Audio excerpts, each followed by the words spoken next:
How y'all doing this evening? Welcome back to the channel. You're probably wondering why I'm so dejected.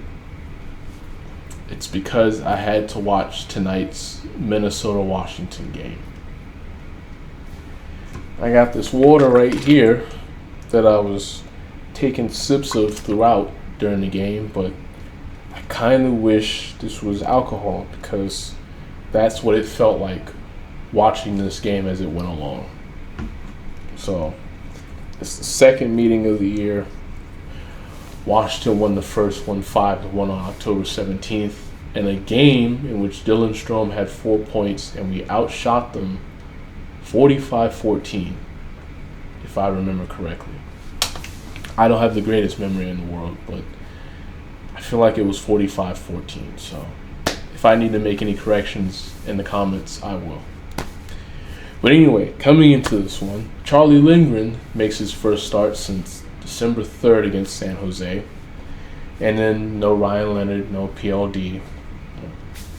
Nothing new here in that regard. For Minnesota, it's their third game since trading for Quinn Hughes on December 12th. Their second game with him in the lineup.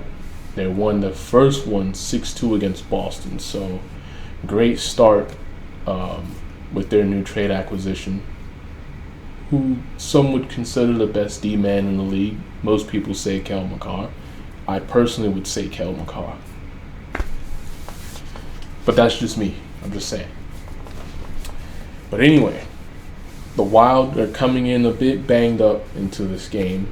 No Hinostroza, Bogosian, Johansson, Brodin, Zuccarello, and Middleton.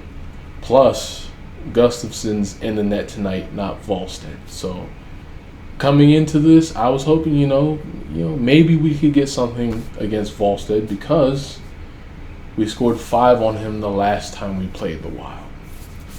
But anyway, first period, and it gets off to a bit of a bad start because 2:09 into the contest, Vlad Tarasenko scores his 4th of the year, assisted by Danil Yurov and Brock Faber. It was their first shot of the game. The very first shot of the game, and they scored, which should have been a bad sign right then and there, but I was just like, you know what? Teams score on their first shots. It's not once every blue moon, but,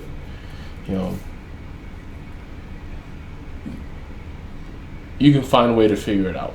Okay, so first shot goal for the Wild, but I'm not worried, at least in that moment. 11:39 mark. Danil Yurov hooking puts Washington on the power play. Now we get 3 shots on goal, but we also get blocked 3 times. 2 of them registered by Tom Wilson, so he blocked 2 of our shots basically. So also should have been a bad sign. But again, it's the first period. I'm thinking we'll be fine. All right. 17:55 mark. Rasmus Sandin hooking. Minnesota goes on the power play. They attempt 5 shots to make it to goal, but we hold steady and everything's all right. And we get to the end of the first period. Shots after 1, 11-9 Washington. Hits 9-8 Minnesota. Face-offs 10-9 Minnesota, blocks and giveaways 6-2 Minnesota. So slow start to an extent for the Capitals, and a tough goal to give up on the first shot of the game. But it's only 1-0 going into the second period. All is not lost. All right, it's still a game. Things really start to pick up in the second period, but it takes a while for anything major to happen.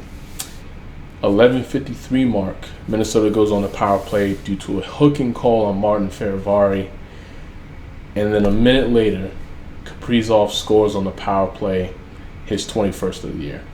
Now, this is when things really started to flip because that goal basically got created. Hughes takes the shot, which ricochets off Eriksson Ek, and the puck just lands right in front of Kaprizov. Wrist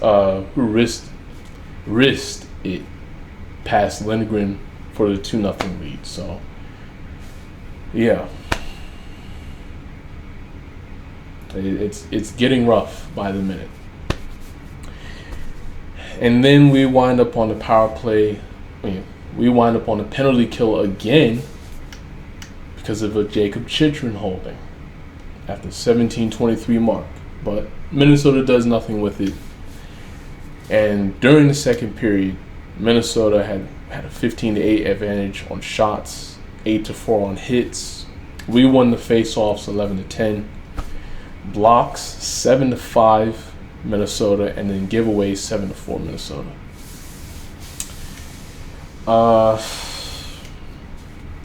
Down 2-0 going into the second period. Not great, but you're thinking that maybe, just maybe, we can figure it out. Minnesota's banged up. They're missing 3 D-men coming to this game, 3 wingers. We're missing 2 key guys in our lineup, but we still got the horses to go win this game. It's 2-0 for the most part, outside of a couple of unfortunate bounces. Charlie stood tall in his first game in 2 weeks.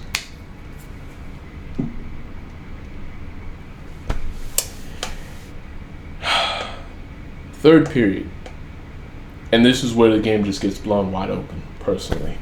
4:23 mark, Vlad Tarasenko with his 5th goal of the year, 2nd of the game, makes it 3-0 Minnesota.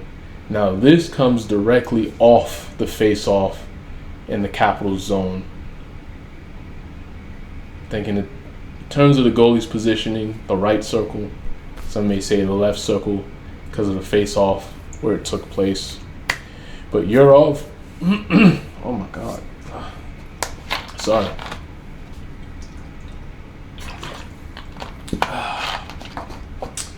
Yurov wins the face-off, kicks the puck right back to Tarasenko, and he puts it past Charlie. So it's 3-0, and 4.5 minutes later, Danil Yurov, his 4th of the year. Vlad crosses up his defender on a rush, feeds Yurov, he scores. The game's basically over at this point. 12:44 mark, Washington goes on the power play. David Jurek hooking. But Matt Boldy scores a shorty. His 19th of the year, assisted by Matt Kierstead. I think this was during a clearing attempt by us, or we had cleared the puck, but Kierstead collects it. He goes up, finds Boldy, who scores. Oh, and then we take another penalty a minute later. Alexei Protas holding. So, final tally. Minnesota, 32-25 on shots. Hits. Minnesota, 22-17. Face-offs won. Minnesota, 30-27. I think Yurov was 8 for 9 on face-offs tonight, at least from last what I heard. So I'll go back and check just to be absolutely sure. But on the second Tarasenko goal, he was 8 for 9 on face-offs when he was in the circle. Blocks, 21-8 Minnesota. And then giveaways, 18-9 Minnesota. They had 18. But tough night. Shutout for the second time this year. First time since the 28th versus Dallas, which came in a 1-0 loss. After winning 9 of 11, we've now lost 4 of 5. 2 of the losses we had the lead in, and we let both games slip away. And then we basically got our ass kicked in this Western swing against the Jets and the Wild.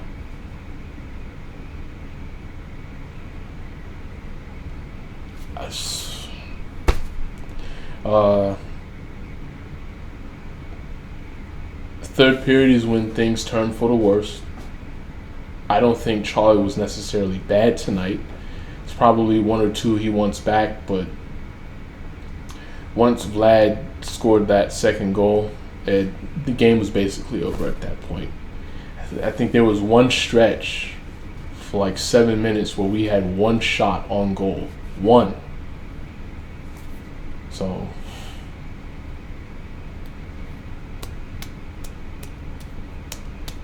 Toronto coming up Thursday in Washington. I'll be watching that, of course.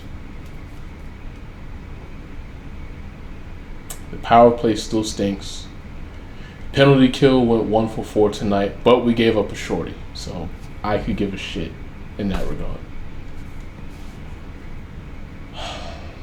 I'm going to bed. Good night.